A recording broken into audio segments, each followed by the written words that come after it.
Next topic है अपना insider trading से संबंधित। ये इनसाइडर ट्रेडिंग किससे संबंधित है? Trading in the stock market.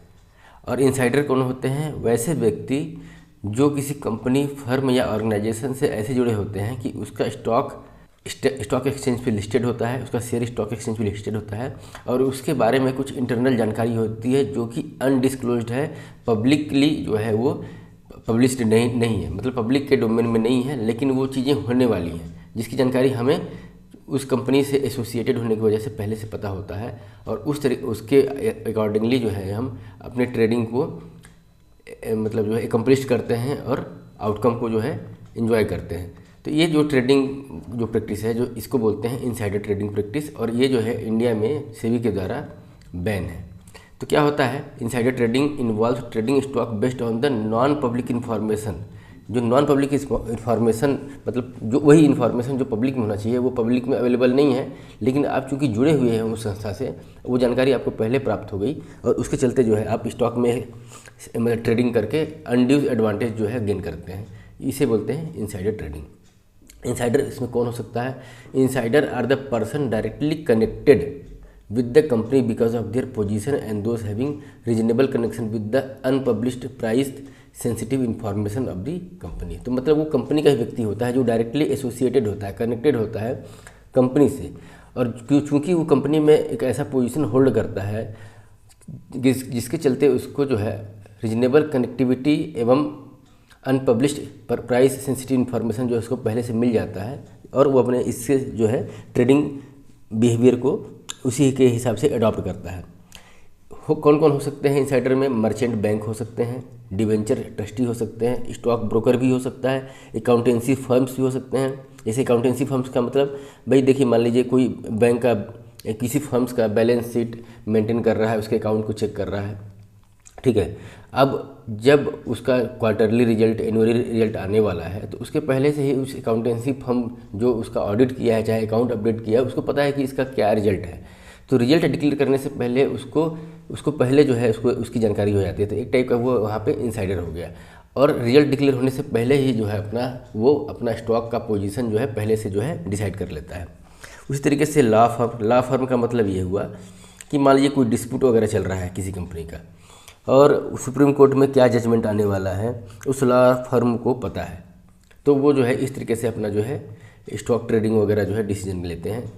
Financially consultant subsidiary of A company and relatives of connected person, relatives of the connected person भी इसमें शामिल होते हैं। न्यूज़ में क्या है कि insider trading amendment regulation act 2025 SEBI द्वारा जो है नया कुछ अमेंडमेंट किया गया है, मतलब एक अमेंडमेंट लागू किया गया है। उसमें जो यूपीएसआई मतलब अनपब्लिश्ड प्राइस सेंसिटिव इन्फॉर्मेशन जो है उसके डेफिनेशन को एक्सपांड किया गया है to broader range of information that could potentially impact stock prices. मतलब जो है ये जो इन्फॉर्मेशन जो है सेंसिटिव इन्फॉर्मेशन जो है जो पब्लिश नहीं होता है तो उसके जो है डेफिनेशन को ब्रॉड किया गया है, मतलब उसमें और बहुत सारी चीज़ों को इंक्लूड कर दिया गया है। दूसरा क्या किया गया है? Flexibilities for external UPSI. इसमें क्या है कि the regulation introduce some flexibilities regarding handling UPSI originating from the source outside the listed company. मतलब जो है आउटसाइडर्स वगैरह के हुई जो इन्फॉर्मेशन वगैरह है उसके संबंधित कुछ जो है अमेंडमेंट किया गया है, फ्लेक्सिबिलिटी जो है दर्शाई गई है। तो ये हुआ हमारा क्या होते हैं इनसाइडर ट्रेडिंग, और सेबी के द्वारा इंडिया में इनसाइडर ट्रेडिंग बैन है। इनसाइडर कौन हो सकते हैं और किस तरीके से वो मतलब जो है कंपनी के अनपब्लिश्ड सेंसिटिव इन्फॉर्मेशन का यूज करके स्टॉक के प्राइस को मैनिपुलेट करते हैं। नेक्स्ट टॉपिक है अपना गवर्नमेंट सिक्योरिटीज़। गवर्नमेंट सिक्योरिटीज़ क्या होता है? देखिए, जैसे गवर्नमेंट को अपने प्रोजेक्ट्स वगैरह के लिए फंड चाहिए होते हैं, तो गवर्नमेंट के को जो फंड या पैसा चाहिए वो या तो आरबीआई चाहे किसी भी इंस्टीट्यूशन से लेता है। तो किस तरीके से लेता है? आरबीआई के पास सीधे जा करके पैसा मांगने से तो मिलेगा नहीं। तो आरबीआई को क्या है कि गवर्नमेंट एक तरीके से क्या बोलता है कि भाई ये हमारा एक सिक्योरिटीज़ है 91 डेज़ का, 365 डेज़ का, मतलब जो भी एक ड्यूरेशन का एक ये जो है हमारी सिक्योरिटी है, आप इसको ले लो, इसको पब्लिक में सेल करो, कमर्शियल बैंक में सेल करो और इससे जो है जो पैसा मिलता है उससे हमको फंडिंग प्रदान करो। तो ये होता है गवर्नमेंट सिक्योरिटी। मतलब आरबीआई इसको रिलीज करता है on the behalf of the government. तो गवर्नमेंट सिक्योरिटीज आर डेप्ट इंस्ट्रूमेंट। ये क्या है? डेप्ट इंस्ट्रूमेंट होते हैं, एक तरीके का उधार लेने का एक तरीका होता है। Issued by the government, centre भी या state, to raise fund for the public and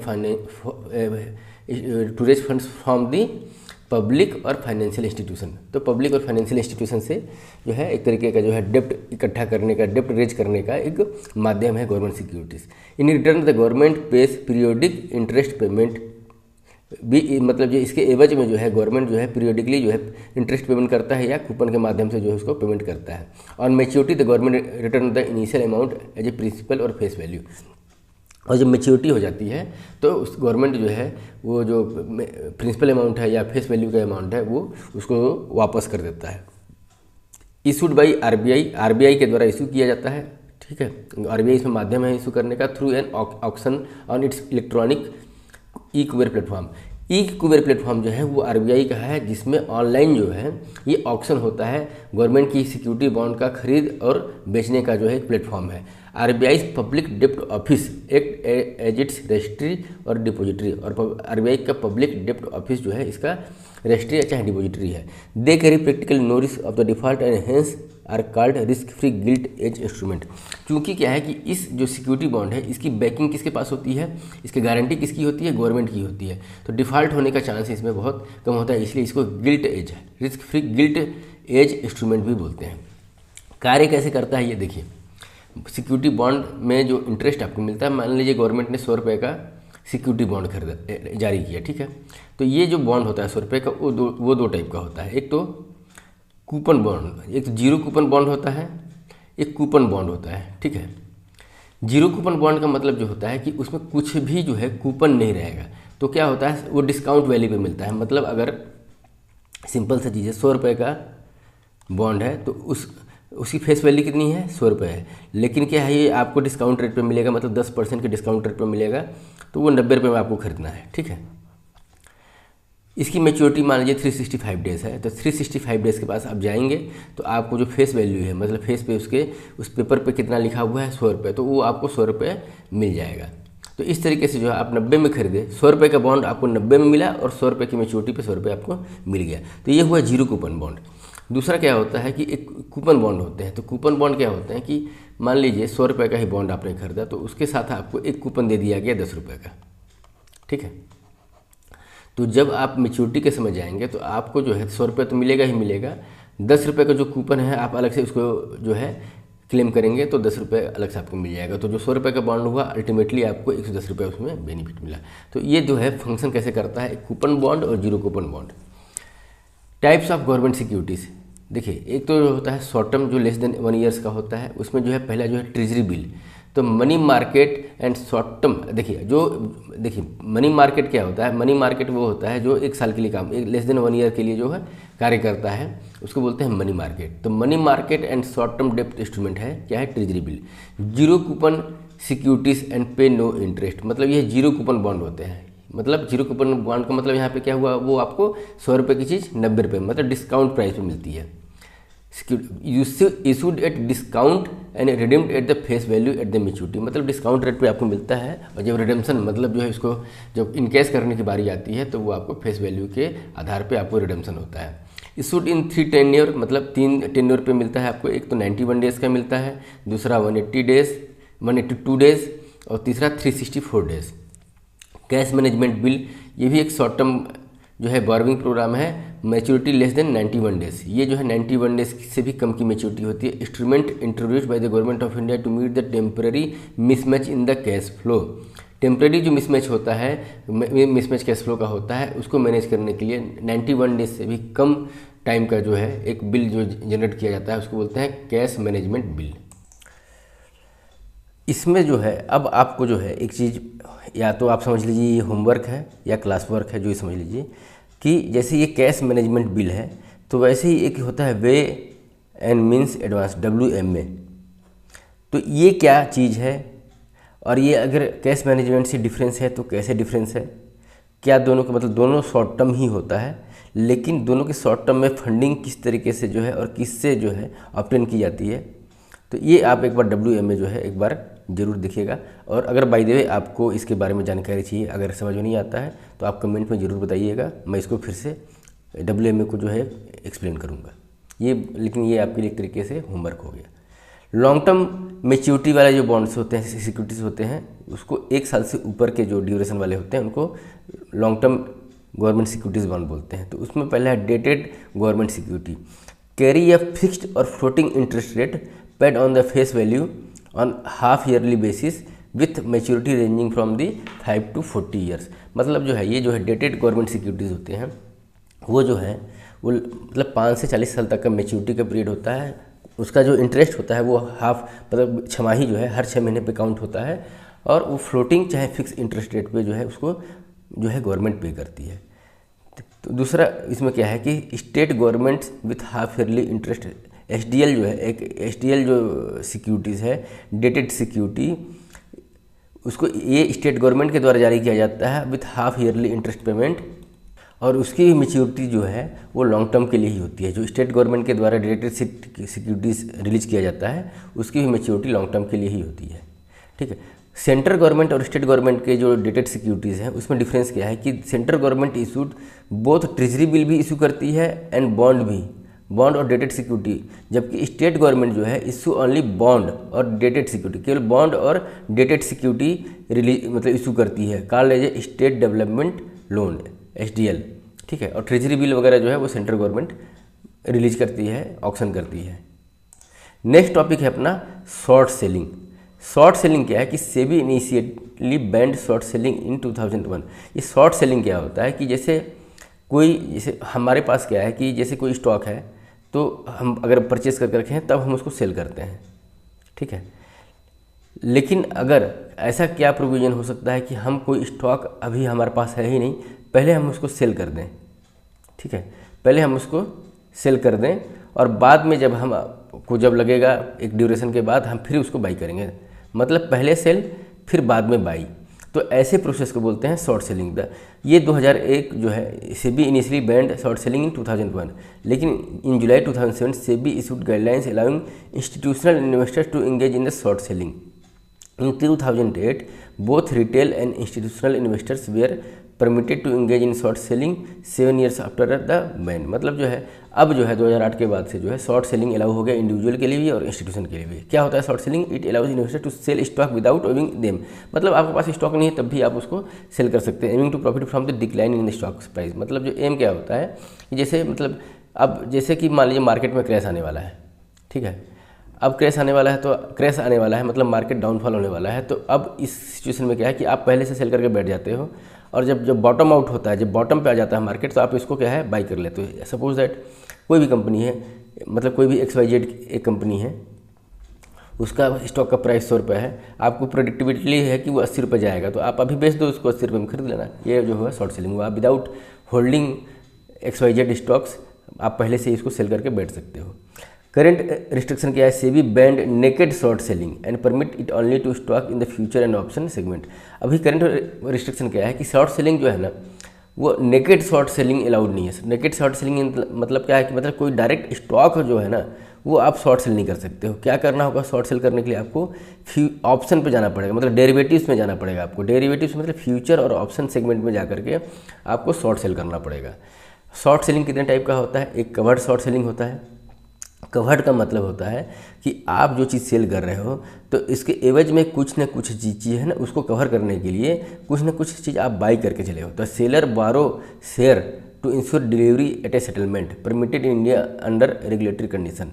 इसको मैं सिंपल वे में समझाऊँ कि मतलब जैसे कोई चीज़ आपने शॉर्ट किया हुआ है तो इसके एवज में जो है उसको हेज करने के लिए एक तरीके से जो है वो आपने कुछ चीज़ बाई करके रखा हुआ है ताकि ये शॉर्ट जो है ना वो आपका कवर रहे। इस कोई चीज़ एक बाई करके चल रहे हैं आप उससे। नेकेड क्या होता है? प्लेन वनीला जो है आप जो है ट्रेड लेकर के बैठे हैं जिसमें आप जो है केवल शॉर्ट करके बैठे हैं। The seller does not borrow share before selling. In times of panic more investors could sell without ensuring delivery further pushing stock price down. Illegal in India due to its potential to destabilize the market. अब क्या है ना कि जैसे मान लीजिए market गिर रहा है, आप सेल किए जा रहे हैं, फिर गिर रहा है, फिर सेल कर रहा है आदमी, फिर गिर रहा है, सेल कर रहा है, तो इससे क्या है ना कि मार्केट जो है ना डिस्टेबलाइज हो जाता है, इसलिए इलीगल प्रैक्टिस है। कवर्ड कॉल में क्या है कि जैसे मान लीजिए कि मैंने कोई चीज़ 100 रुपये में सेल किया हुआ है तो मैं उसको क्या है ना कि 60 रुपये के प्राइस पे जो है ना बाई भी किया हुआ हूँ, ताकि ये जो है ये प्रॉपर जो है कवर्ड रहे मेरा। तो ये क्या है कि इसकी लोअर लिमिट जो है 60 पे जो है कट जाती है, इसलिए जो है ये कवर्ड शॉर्ट सेल जो है इंडिया में अलाउ है, नेकेड शॉर्ट सेलिंग जो है अलाउड नहीं है।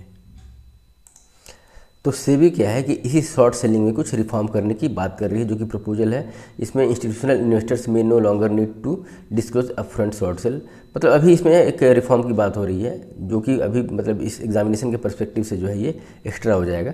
तो इसका रिक्वायरमेंट नहीं है, हमको जस्ट जो है इसका जो मेन टेक्निकल चीज़ें जो है, शॉर्ट सेलिंग क्या होता है, इनसाइडर ट्रेडिंग क्या होता है, गवर्नमेंट सिक्योरिटी क्या है, इस जो है आर्टिकल में हमने जो सेबी से संबंधित इन्वेस्टमेंट डेप्ट सिक्योरिटी से संबंधित डिस्कशन किया। नेक्स्ट टॉपिक है हमारा mutual fund regulation. Mutual fund India में कौन रेगुलेट करता है? सेबी। और म्यूचुअल फंड क्या है कि एक तरीके का जो है ये कलेक्टिव जो है इन्वेस्टमेंट है, सिक्योरिटी मार्केट में इन्वेस्टमेंट करने का माध्यम है, जो कलेक्टिवली जो है मतलब जो है पब्लिक से पैसा लेकर के सिक्योरिटी मार्केट में इन्वेस्टमेंट किया जाता है। खासियत ये होती है कि मतलब इसमें आपको मिनिमम अमाउंट 500 रुपये, आप तो 250 रुपये से भी जो है म्यूचुअल फंड में आप इन्वेस्टमेंट कर सकते हैं। और इसका जो है रेंज जो है बहुत ब्रॉडन है, इसमें मतलब आपका सिक्योरिटी से लेकर के स्टॉक से लेकर के कमोडिटी वगैरह सब कुछ इंक्लूडेड है। तो मतलब एक डाइवर्सिफिकेशन और चॉइस आपको इसमें मिलता है। शेयर मार्केट में इन्वेस्टमेंट का एक अच्छा माध्यम यह है। तो न्यूज़ क्या है कि SEBI has proposed changes to mutual fund regulation aim to reducing cost and improving transparency for the investor. मतलब सेबी ने अभी रेगुलेशन में क्या किया है कि इसके कॉस्ट को रिड्यूस करने के लिए, म्यूचुअल फंड में इन्वेस्टमेंट के कॉस्ट को रिड्यूस करने के लिए और ट्रांसपेरेंसी को इम्प्रूव करने के लिए यह एक नया प्रपोजल दिया है। क्या प्रपोजल दिया है कि जैसे इसमें बहुत सारे चार्जेस होते हैं, उस चार्जेस को मतलब एक तरीके से जो है मतलब जो है रिड्यूस करके लेवल प्लेइंग फील्ड, चाहे मतलब जो है ट्रांसपेरेंसी और इन्वेस्टमेंट फ्रेंडली मतलब बनाने के लिए जो है म्यूचुअल फंड को सेबी ने बहुत सारे जो है रेगुलेशन के लिए जो है सजेशन दिया, जैसे कि GST, security transaction tax, commodity transaction tax and stamp duty will be excluded from the total expense ratio. देखिए जैसे स्टॉक मार्केट में आप म्यूचुअल फंड के थ्रू अगर इन्वेस्टमेंट करते हैं तो कोई ना कोई फंड मैनेजर, कोई ना कोई AMC, asset management company, fund manager आपके पैसे को जो है स्टॉक में मार्केट में लगाता है, तो उसका भी कुछ ना कुछ एक्सपेंस होता है। साथ में आपको डिस्ट्रीब्यूटर, ब्रोकर होगा, कोई एजेंट होगा, वो भी इसमें जुड़ा होगा, जो आपसे पैसा लेकर के उस एएमसी मतलब जो एसेट मैनेजमेंट कंपनी जो है उसको पैसा दे रहा होगा। तो इस बीच में जो ब्रोकर है आपका, उसका भी कुछ खर्चा होगा। तो ये सब जो है इंक्लूड हो जाते हैं टोटल एक्सपेंस रेशियो में।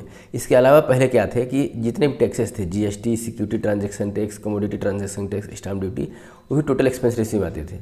तो इसको जो है ना सेबी ने बोला है कि नहीं, इसको हम क्या है कि टोटल एक्सपेंस रेशियो से सेपरेट करेंगे और उसको और सेपरेटली जो है दिखाएंगे, ताकि जो है एक्चुअल में जो है कि बीच का जो खर्चा है वो कितना हो रहा है वो एक्चुअल में पता चले। गवर्नमेंट के पीछे जितना जा रहा है वो अलग बात है, इसके अलावा जो है फंड को मैनेज करने में जो खर्चे हैं वो अलग से रिप्रेजेंट हो।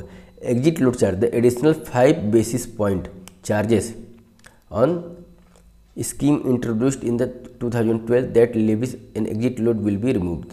ठीक है, तो एडिशनल जो है 5 basis point charge on the मतलब जो है बीच में 2012 के पास जो इसको इंट्रोड्यूस किया था कि एक्स्ट्रा जो है 5 basis point charge exit load पर लगेगा, उसको जो है रिड्यूस करने की बात की गई। Revised total expense ratio slab, performance based fees, SEBI is considering a voluntary framework that allow AMC to charge fees based on the schemes performance.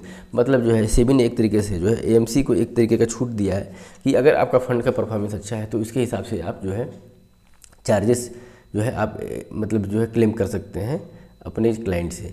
Brokerage fees, अब ब्रोकरेज फीस को भी जो है maximum brokerage fees will be reduced, मतलब उसको कम करने के लिए प्रपोजल दिया गया है, वो है execution and research cost will be separated to prevent double charging investor. मतलब एक तो एग्जीक्यूशन चार्ज है और एक रिसर्च चार्जेस है, तो इसको जो है ना सेपरेटली जो है दिखाया जाएगा, जिससे कि जो है डबल चार्जिंग जो है डबल जो चार्ज होता था वो इन्वेस्टर का, उससे बचा जा सके।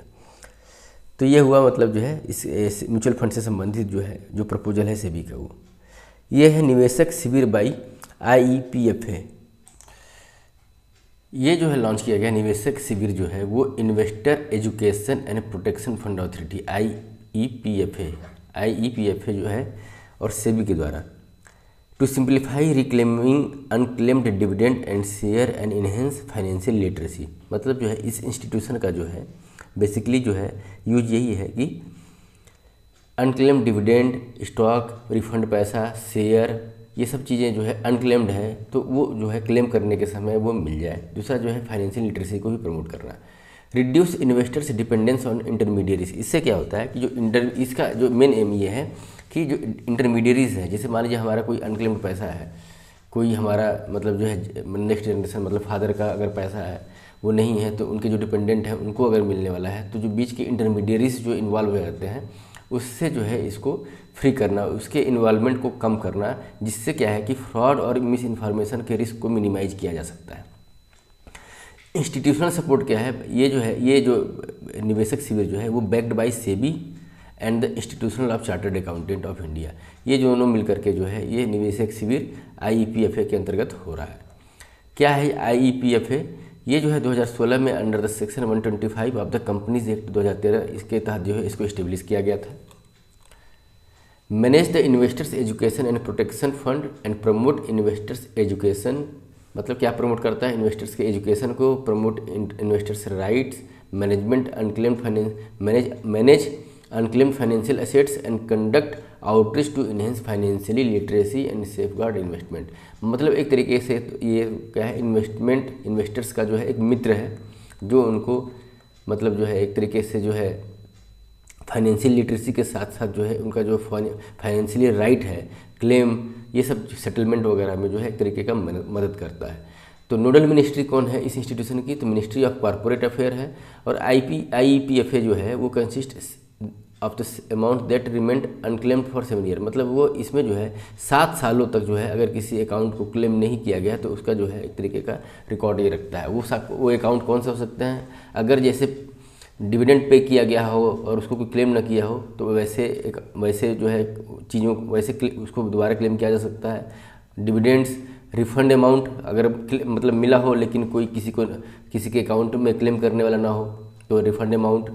डेब्ट फंड की maturity, interest on the investment from the fund, grants on और donation received from the government और अदर एंटिटीज़।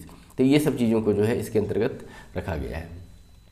नेक्स्ट टॉपिक है अपना India ease of doing business measure. SEBI ने क्या किया है कि सेबी ने इंट्रोड्यूस किया है regulatory reform to ease foreign investment, streamline market access. मतलब जो फॉरेन इन्वेस्टमेंट इंडिया में आए उसको आसान बनाने के लिए कुछ रेगुलेटरी रिफॉर्म्स किया गया है, जिससे कि जो है उनको इजीली मार्केट एक्सेस मिले। इसमें एक जो है SWFT FI मतलब single window automatic and generalized access for the trusted foreign investors. मतलब एक सिंगल विंडो है जिसमें जो है उनका registration, buy, sell, purchase, exit, ये सब चीज़ें जो है मतलब जो भी मतलब सिक्योरिटी मार्केट में इन्वेस्टमेंट से संबंधित जो भी रिक्वायरमेंट है वो एक सिंगल विंडो प्लेटफॉर्म प्रदान करता है, जो कि ऑटोमेटिकली जो है मतलब जो है एग्जीक्यूशन को इम्प्लीमेंट करता है। Framework was approved to streamline access for the eligible foreign portfolio investors और foreign venture capital institutions. Foreign portfolio investors और फॉरेन वेंचर कैपिटल के लिए कि इन्वेस्टमेंट इंडिया में इजीली आए, वे इंडियन मार्केट को इजीली एक्सेसिबल कर लें, इसके लिए जो है एक सिंगल विंडो ऑटोमेटेड प्लेटफॉर्म जो है जनरेट किया गया है। इसके लिए मतलब इस प्लेटफॉर्म का यूज करने के लिए क्या एलिजिबिलिटी चाहिए? तो एक तो सोवरेन इन्वेस्टर्स हो। सोवरेन इन्वेस्टर का मतलब जो है सोवरेन मतलब कोई एक गवर्नमेंट संस्था, गवर्नमेंट बैक्ड इंस्टीट्यूशन हो, चाहे इन्वेस्टर्स हो, and regulated public retail fund, जैसे कि mutual regulated public retail fund का मतलब ये हुआ म्यूचुअल फंड, पेंशन फंड चाहे और इस टाइप की इंश्योरेंस कंपनियाँ।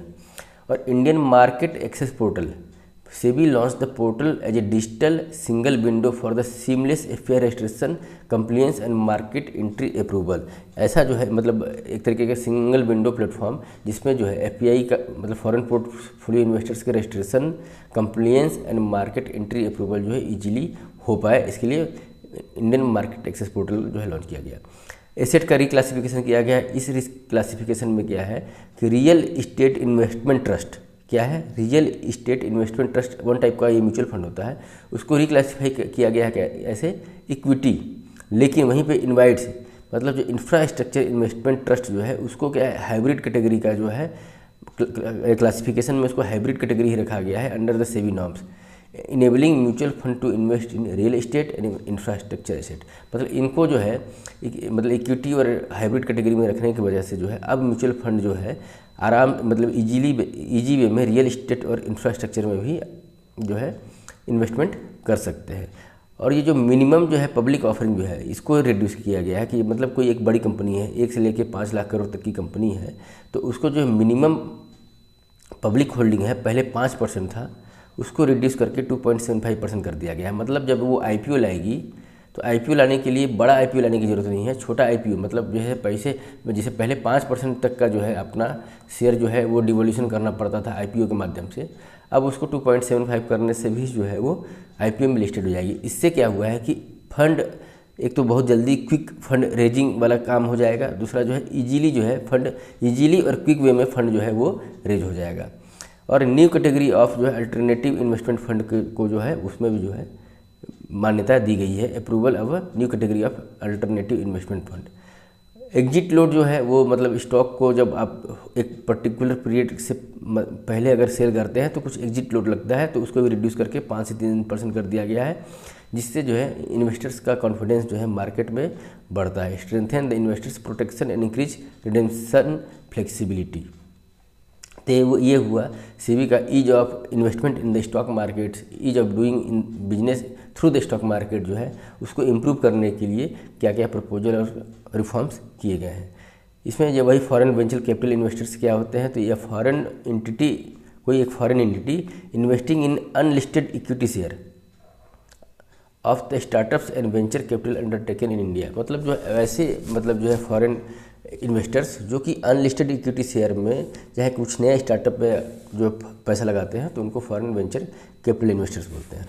रियल एस्टेट हमने समझा कि क्या है कि एक तरीके का ट्रस्ट टाइप का है जो रियल एस्टेट में पैसा लगाता है, और इंफ्रास्ट्रक्चर में जो पैसा लगाता है उसको इंफ्रास्ट्रक्चर इन्वेस्टमेंट ट्रस्ट कहते हैं।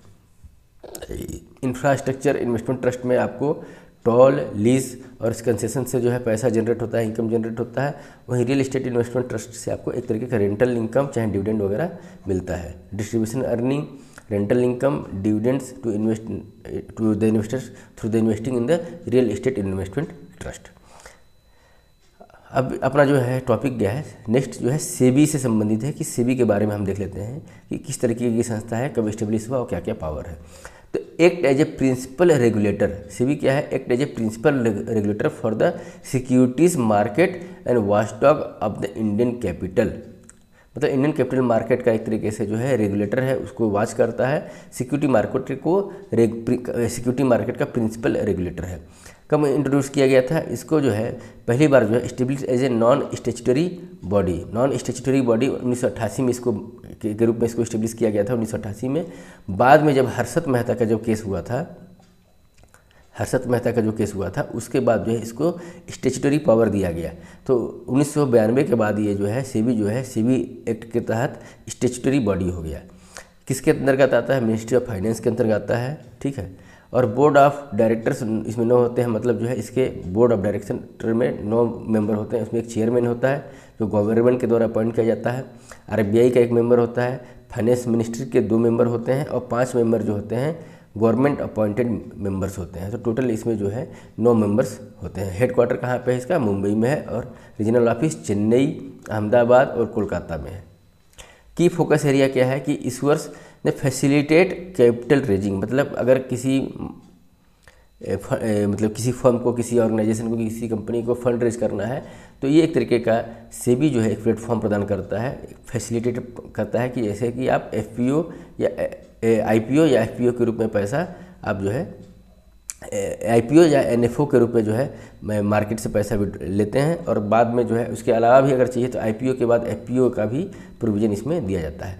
इन्वेस्टर्स के लिए क्या करते हैं कि ensure safety and reliable information. मतलब जो इन्वेस्टर्स हैं उनको सेफ और रिलायबल इन्फॉर्मेशन प्रदान करते हैं। और इंटरमीडियरीज जो है, जो ब्रोकर वगैरह होते हैं, उनको promote a competitive market environment. Promoter मतलब जो है इंटरमीडियरीज के लिए जो है कम्पिटिटिव मार्केट इन्वायरमेंट प्रदान करते हैं। तो मतलब जो है एक तरीके जो सेलर है, सेलर का मतलब जो है मान लीजिए कोई कंपनी अपने स्टॉक को सेल कर रही है तो उसको सेल करने में ये मदद करते हैं। क्यों, कैपिटल रेज करने में फ़ायदा होता है उनको। किसी को पैसा अर्न करना है, पैसा लगाना है, तो इनको इन्फॉर्म जो है डिसीजन लेने में ये मदद करते हैं। इन्वेस्टर्स को सेफ और रिलायबल डाटा देते हैं, और साथ साथ बीच में जो इंटरमीडियरी होती है, जो बायर और सेलर को मिलाती है, तो उसको भी जो है एक कम्पिटिटिव मार्केट प्रदान करती है ये सेबी। पावर और फंक्शन क्या है कि एक तो मार्केट रेगुलेटर है जिसमें सेट रूल्स, इंश्योर कंप्लियंस, फिर मार्केट डेवलपमेंट भी काम करती है, जैसे expand electronic trading, investors protection के लिए education, compensate, combat, regulatory action में क्या है ड्राफ्ट, इंक्वायरीज, पेनलाइजिंग इस टाइप से, और ऑपरेशनल पावर क्या है मैनेज स्कीम, ओवरसीज फंड। मतलब ये सब जो है इसके पावर एंड फंक्शंस हैं। Initiatives for the effective functioning, market में चाहे सिक्योरिटी मार्केट को इफेक्टिवली फंक्शन करने के लिए जो है सेबी के द्वारा क्या क्या इनिशिएटिव किए गए हैं। तो पहला क्या है investors education and protection fund.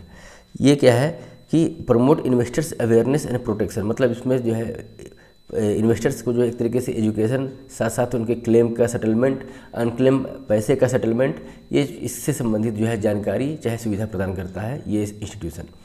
Score portal क्या है कि जैसे मान लीजिए कि आप स्टॉक मार्केट में पैसा लगाते हैं, किसी कारण से जो ब्रोकर है, ब्रोकर में ग्लिचेस हुआ, चाहे आपका कुछ भी जो है पैसा इधर से उधर हुआ, तो उससे संबंधित जो क्लेम है उसके क्लेम को ऑनलाइन जो है कंप्लेन करने के लिए ये जो पोर्टल बना हुआ है, स्कोर पोर्टल बना हुआ है, सेबी कंप्लेंट्स रिड्रेसल सिस्टम। तो इस पर जो है आप ऑनलाइन कंप्लेन कर सकते हैं, अपने कंप्लेन को ऑनलाइन ट्रैक भी कर सकते हैं। Investors education and financial literacy, तो बहुत सारे अवेयरनेस मतलब इनिशिएट करता है, कैंपेन करता है, काउंसलिंग करता है, ताकि जो है इन्वेस्टर एजुकेटेड एंड फाइनेंशियली जो है जानकार और अवेयर रहे। और क्या है कि चैलेंजेस क्या है इसके वर्क फंक्शनिंग में, क्या है कि रेगुलेशन चैलेंज क्या है balancing market conduct and prudential oversight, मतलब जो है मार्केट के को रेगुलेट करने के लिए जो है मार्केट प्रूडेंशियल ओवरसाइट, चाहे मार्केट कंडक्ट, बैलेंसिंग और ओवरसीज वगैरह का भी जो एक मैनिपुलेशन होता है मार्केट में, उसको कंटिन्यूस वॉच आउट करना एक चैलेंजिंग काम होता है। इन्फोर्समेंट इम्पैक्ट क्या है कि broad power can burden the economy, मतलब जो है अगर बहुत ज़्यादा जो है इन्फोर्समेंट चाहे टफ रेगुलेशन अगर करते तो जो है एक तरीके के इकोनॉमी पे एक तरीके का बर्डन भी होता है। Broad power can burden the economy. Consultation fear, limited market input creates fears of the SEBI, और मार्केट में जो है जैसे क्या कि एकदम वास्ट है जी, मतलब जो है इनपुट्स जो है वो कम है और मार्केट इतना बड़ा है एक्चुअल में, इससे क्या है कि सेबी भी बहुत सारी चीज़ों को मैनेज नहीं कर पाती। Insider trading major issue with the weak disclosure, और इनसाइडर ट्रेडिंग का भी मामला होता है, बहुत बार इसे भी पेनलाइज भी करती है, बैन भी करती है, लेकिन फिर भी जो है ये चीज़ चलता भी रहता है। बैन करती है मतलब जैसे इनसाइडर ट्रेडर को बैन करती है, पनिशमेंट करती है। Legislative discretion, expansive statutory power, staffing shortfall, small staff hampers oversight, मतलब ये सब चीज़ें चैलेंज है कि मैन पावर की कमी है। लेजिस्लेटिव डिस्क्रिएशन मतलब कुछ इंटरफेरेंस गवर्नमेंट का भी होता है इनके डे टू डे वर्किंग में। तो रिकमेंडेशन फॉर द इम्प्रूवमेंट के लिए हम क्या क्या सिफारिशें कर सकते हैं, तो स्ट्रेंथन रेगुलेशन, इसके रेगुलेशन को स्ट्रेंथन करने के लिए क्या होगा, learn from the scandals, reform from the regulation. ठीक है, मतलब जो स्कैंडल वगैरह से आदमी इंस्टीट्यूशन समझे और रिफॉर्म करे, रेगुलेशन करे। इंक्रीज स्टाफ अगर attract top talent like UK financially conduct authority, मतलब टॉप टैलेंटेड व्यक्ति जो है इसमें होने चाहिए। यूनिफाइड रेगुलेटर मतलब टैकल ओवरलैप मिररिंग लाइक, मतलब जो है यूनिफाइड रेगुलेटर होना चाहिए मार्केट को लेकर के। Prudential focus enhance oversight with the intelligence as in the US post 2008, मतलब जो है कुल मिलाकर के इसमें अगर एक्सपर्टाइजेशन वाली बात है, एक्सपर्टाइजेशन होना चाहिए, गवर्नमेंट का इंटरफेरेंस कम होना चाहिए, स्टाफ की कमी नहीं होनी चाहिए, स्टाफ सफिशिएंट होना चाहिए ताकि जो है इतना वास्ट मार्केट है उसको लुक आफ्टर करे। और पॉलिसी रिव्यू का मतलब regularly reviewing and act promptly following ESMA's example, तो मतलब जो है इसको ऐसा पावर मिलना चाहिए जिससे कि इसके फंक्शनिंग में, डे टू डे फंक्शनिंग में, ओवरसाइट में, मार्केट के सुपरविजन में किसी तरीके का ग्लिचेस ना आए, और बहुत सारी चीज़ों को ये मतलब फॉरेन इंस्टीट्यूशन से भी इसको मतलब जो है समझने और सीखने की ज़रूरत है। तो ये जो है इसके वर्किंग को इम्प्रूवमेंट करने के लिए रिकमेंडेशन हम दे सकते हैं। कुछ मिसलेनियस टॉपिक भी इसमें दिया हुआ है, इसको हम देखते हैं कि क्या क्या है। इसमें पहला टॉपिक है कैटास्ट्रॉफिक बॉन्ड, और कैट बॉन्ड बोलते हैं, मतलब एक टाइप का इंश्योरेंस और बॉन्ड का क्या है, एक मिक्सचर है। आप किसी एक कैटास्ट्रॉफिक चाहे डिजास्टर पे जो है आप एक तरीके से ट्रेड करते हैं, किसी कारण से अगर वो डिजास्टर नहीं आता है तो आपको क्या है कि आपका प्रिंसिपल अमाउंट मिल जाएगा, और बाकी अगर जो है जिस चीज़ के लिए आपने लगाया है अगर वो चीज़ होता है तो आपको साथ साथ जो है उसमें कुछ रिटर्न में मिल जाएगा। Cat bond investors take a predefined risk if qualifying disaster does not occur, investor receive their principal back along with the higher interest payment, मतलब यही है कि अगर वो डिजास्टर नहीं आता है तो आपको प्रिंसिपल के साथ साथ इंटरेस्ट भी जो है मिल जाता है। Typically initiated by sovereign government insured amount become the principal of the bond. ठीक है, दूसरा टॉपिक है इसमें कि सेबी जो है वेन लिस्टेड प्लेटफॉर्म, ये एक तरीके का प्लेटफॉर्म लॉन्च करने के लिए प्लानिंग में है। ये क्या है कि जैसे मान लीजिए कोई आईपीओ आने वाला है, किसी कंपनी का आईपीओ आने वाला है, और आईपीओ अलॉटमेंट से पहले, जैसे आईपीओ आपको अलॉटमेंट से पहले, चाहे अलॉटमेंट हो गया और स्टॉक मार्केट पे लिस्टेड होने से पहले, ये दोनों के बीच में जो है ना वो ट्रेड होते रहता है। इसको बोलते हैं ग्रे मार्केट प्रीमियम। ठीक है, इसमें इस स्टॉक के वैल्यू को बहुत ज़्यादा मैनिपुलेट किया जाता है। तो सेबी इसको रेगुलेशन करने के लिए जो है वेन लिस्टेड प्लेटफॉर्म जो है लॉन्च करने वाली है। Grey market trading is an unofficial unregulated market where IPO shares are bought and sold before officially listing. मतलब ऑफिशियल लिस्टिंग से पहले ही जो है मतलब जो है ट्रेड होने लगता है with speculative premium set by the operators and transactional settlement on the listing day based on the opening price. मतलब ये एक तरीके से मैनिपुलेट होता है लिस्टिंग से पहले, तो उससे संबंधित जो है सेबी रेगुलेट करना चाहती है। इन्फ्लुएंसर क्या होते हैं, मतलब वैसे मतलब जैसे आप सोशल मीडिया प्लेटफॉर्म देखते हैं, यूट्यूब, इंस्टाग्राम, तो जो फाइनेंशियली ओपिनियन देते हैं, वो फाइनेंशियली ओपिनियन दे करके आपके फाइनेंशियली बिहेवियर को इन्फ्लुएंस करते हैं, तो वैसे कंटेंट क्रिएटर को फिनफ्लुएंसर बोलते हैं। ठीक है, तो इससे संबंधित न्यूज़ क्या है कि finfluencer are individual offering financial opinion. ठीक है, SEBI treats real time stock cues और return link claim as a investment and advisory activity that required registration under the SEBI investment advice. मतलब बोल रहा है कि इन्फ्लुएंसर जो भी एडवाइस कर रहे हैं सिक्योरिटी मार्केट से संबंधित, तो उनको सेबी से एज ए मतलब रजिस्टर्ड होना चाहिए एज ए रिसर्च एनालिस्ट वगैरह जो है, आप सेबी से रजिस्टर्ड होइए तब जाके आप जो है इस टाइप का ओपिनियन दीजिए, सजेशन चाहे गाइडेंस दीजिए। SEBI restrict regulated entities from collaborating with the unregistered influencer and prohibit assured return messaging और इम्प्लिसाइड ट्रेड गाइडलाइंस। मतलब सेबी लोगों को एक तरीके से जो है वार्न करती है, मना करती है, प्रोहिबिट करती है कि आप जो एश्योर्ड रिटर्न का जो गाइडेंस चाहे गाइडेंस देते हैं, टिप्स देते हैं, वो जो है वो तरीके का नहीं हो, इम्प्लिसाइड ट्रेडिंग प्रैक्टिस है ये सब चीज़। और क्या चीज़ कुछ न्यूज में था सिक्योरिटी मार्केट से संबंधित। बियर मार्केट क्या है, मार्केट जब डाउन की तरफ जाता है, स्टॉक मार्केट की बात हो रही है, जब मतलब डाउन मार्केट को हम क्या बोलते हैं, बियर मार्केट बोलते हैं। जब जनरली जो है स्टॉक्स और का मतलब चाहे शेयर का जो है प्राइस वैल्यू जो है वो डाउन होता है। The sustain fall in the market price by 20% और more from a recent high. मतलब कोई रिसेंट हाई है उससे 20% नीचे करेक्ट हो गया, गिर गया market, driven by the investors pessimism and heavy selling. मतलब मार्केट में पेसिमिज्म, नकारात्मक चीज़ें हैं और हेवी सेलिंग हो रही है, तो अपने हाई से 20% नीचे मार्केट गिर गया है, तो उसको हम क्या बोलते हैं, beer market. Can be cyclic भी हो सकता है। ओरिजिन क्या होता है, कैन बी साइक्लिक मतलब एक शॉर्ट टर्म भी हो सकता है, लॉन्ग टर्म भी हो सकता है। हो सकता है कि 6 महीने में भी ये खत्म हो जाए, 2 साल तक भी जो है वो लास्ट हो तक चाहिए चले, तो ये बियर मार्केट हुआ। मार्केट करेक्शन क्या होता है कि a short term price drop, 100 रुपये का चीज़ है, किसी कारण से 95, 90 आ गया, तो रियल वैल्यू की तरफ जब आ जाता है तो उसको क्या बोलते हैं हम, market correction. Usually less severe, ये जैसे वो 20% वाला जो था उससे क्या है लेस सेवियर होगा। Corrective over value stock before the market stabilize और राइज अगेन। मतलब जो अपने रियल वैल्यू को जो है एक तरीके से स्टॉक जो है डिस्कवर करता है, जो ओवर वैल्यू स्टॉक की प्राइस होती है वो करेक्ट होकर के अपने रियल वैल्यू की तरफ आती है, तो इसको हम बोलते हैं correction in the market. Bull market का को क्या डिफाइन करते हैं, जैसे a phase of rising stock prices and investors confidence encouraging greater investment and overall economic growth. तो मार्केट का, शेयर मार्केट स्टॉक का एक बढ़ना, कंटिन्यूसली राइज होना, जो कि इन्वेस्टर्स के कॉन्फिडेंस को और बढ़ाता है और इंकरेज करता है कि और भी इन्वेस्टमेंट आए, तो ऐसे मार्केट को बोलते हैं बुल मार्केट। तो इसके साथ ही जो है हमारा सिक्योरिटी से संबंधित जो है करंट अफेयर 2025 का कंप्लीट हुआ दोस्तों। और अगर ये वीडियो, ये इन्फॉर्मेशन, ये नॉलेज आपको अच्छा लगा तो प्लीज़ इसको लाइक कीजिए, शेयर कीजिए, सब्सक्राइब कीजिए। Thank you very much for discussion.